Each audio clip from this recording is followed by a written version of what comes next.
नमस्कार शेतकरी मित्रांनो, तर आम्ही संगमनेरकर या यूट्यूब चॅनलमध्ये तुम्हा सर्वांचं मनपूर्वक स्वागत। तर मित्रांनो, सर्व शेतकरी बांधवांसाठी अतिशय आनंदाची बातमी आजच्या व्हिडिओमध्ये आपण जाणून घेणार आहोत। मित्रांनो, तुम्हाला तर माहितच आहे की 2-3 दिवसांपूर्वी पावसाळी अधिवेशन हे सुरू झालेलं आहे। तर मग या पावसाळी अधिवेशनामध्ये ज्या काही घोषणा आपल्या शेतकरी बांधवांसाठी घेण्यात आलेल्या आहे, तर त्या घोषणा आपण काही मोजक्याच म्हणजे शेतकरी बांधवांसाठी लाभदायक अशा घोषणा ज्या आहेत त्या आपण आजच्या व्हिडिओच्या माध्यमातून जाणून घेणार आहोत। मित्रांनो, व्हिडिओ सुरू करण्यापूर्वी आपल्या यूट्यूब चॅनलवरती जर तुम्ही नवीन असाल तर आपल्या यूट्यूब चॅनलला नक्कीच सबस्क्राइब करा, जेणेकरून शेती संबंधित अशाच नवनवीन अपडेट आम्ही तुम्हा सर्वांकरिता घेऊन येत असतो। चला तर मग मित्रांनो, जाणून घेऊया की राज्य सरकारकडून पावसाळी अधिवेशनामध्ये कोणकोणत्या घोषणा या शेतकरी बांधवांसाठी केलेल्या आहेत। तर मित्रांनो, यामध्ये पहिली घोषणा आहे ती म्हणजे दूध उत्पादक शेतकऱ्यांसाठी। मित्रांनो, आता आपल्या दूध उत्पादक शेतकऱ्यांना अतिशय आनंदाची बातमी निर्माण झालेली आहे, म्हणजे बातमी समोर येत आहे। तर आता प्रत्येक लिटर मागे म्हणजे प्रति लिटर मागे 5 रुपयांचं अनुदान हे राज्य सरकारकडून घोषित करण्यात आलेलं आहे। आपल्या राज्याचे अर्थमंत्री आणि कृषी मंत्री यांच्याकडून या घोषणा करण्यात आलेल्या आहे पावसाळी अधिवेशनामध्ये की आता प्रति लिटर मागे 5 रुपयांचं अनुदान हे सर्व दूध उत्पादक शेतकऱ्यांना देण्यात येईल। त्यानंतरची महत्त्वाची जी घोषणा आहे ती म्हणजे पीक विम्यासंदर्भात।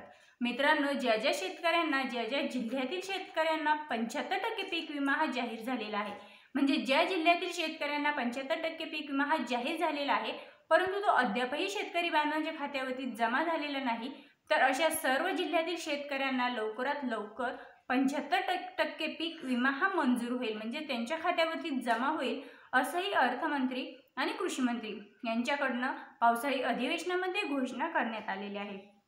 त्यानंतर मित्रांनो, महत्त्वाची घोषणा म्हणजे आपल्या महिलांसाठी मुख्यमंत्री माझी लाडकी बहीण ही योजना यावर्षी लागू करण्यात आलेली आहे।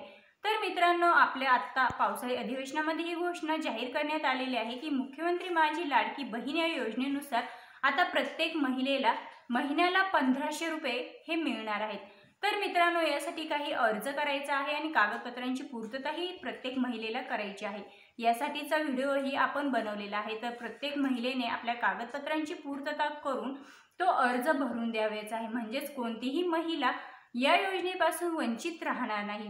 त्यामध्ये काही अटी आणि पात्रताही आहे, त्या अटींचाही नियम प्रत्येक महिलेने करायचा आहे।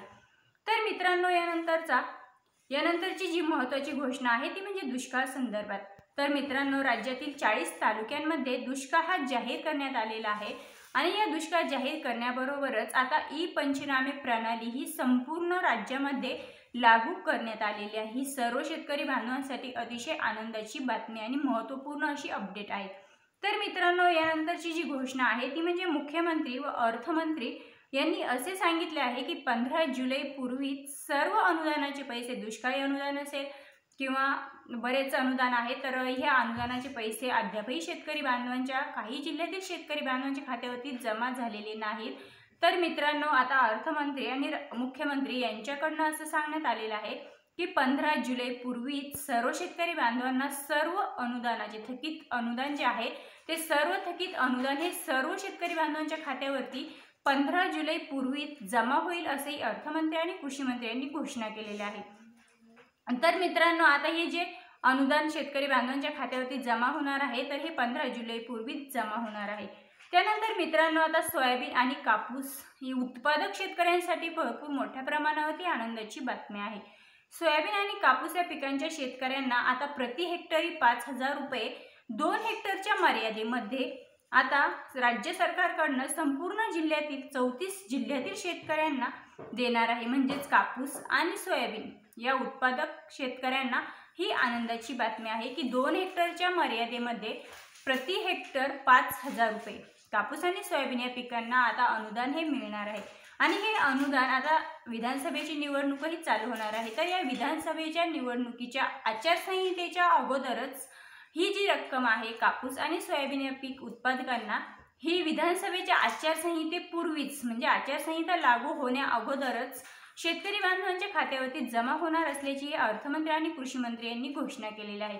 कारण मित्रांनो, आता कुठल्याही प्रकारच्या निवडणुकीच्या आचारसंहितेमध्ये सरकारला, राज्य सरकार असो किंवा कोणतेही सरकार असो, त्या सरकारला कोणत्याही शेतकरी बांधवांच्या म्हणा किंवा कुठल्याही प्रकारच्या अनुदानाचे पैसे किंवा कुठल्याही प्रकारचे पैसे शेत बांधवांच्या खात्यावरती जमा करण्याचा अधिकार नसतो। त्यामुळे या विधानसभेची आचारसंहितेपूर्वीच हे अनुदानाचे पैसे शेतकरी बांधवांच्या खात्यावरती जमा होणार असल्याचं अर्थमंत्री आणि कृषी मंत्र्यांनी महत्त्वपूर्ण अशी घोषणा केलेली आहे। तर मित्रांनो, आपण ज्या काही घोषणा आजच्या व्हिडिओमध्ये जाणून घेतलेल्या आहेत त्या सर्व शेतकरी बांधवांसाठी पावसाळी अधिवेशनात घेण्यात आलेले आहे आणि या सर्व शेतकरी बांधवांसाठी अतिशय आनंदाची अशी बातमी अशा घोषणाही आहेत। तर मित्रांनो, सर्व शेतकरी बांधवांसाठी अतिशय उपयुक्त असा व्हिडिओ आहे। माहिती महत्त्वपूर्ण वाटल्यास आपल्या इतरही शेतकरी बांधवांपर्यंत नक्कीच पोहोचवा। पुन्हा भेटूया अशाच महत्त्वपूर्ण अपडेट्ससोबत। तोपर्यंत जय हिंद, जय महाराष्ट्र।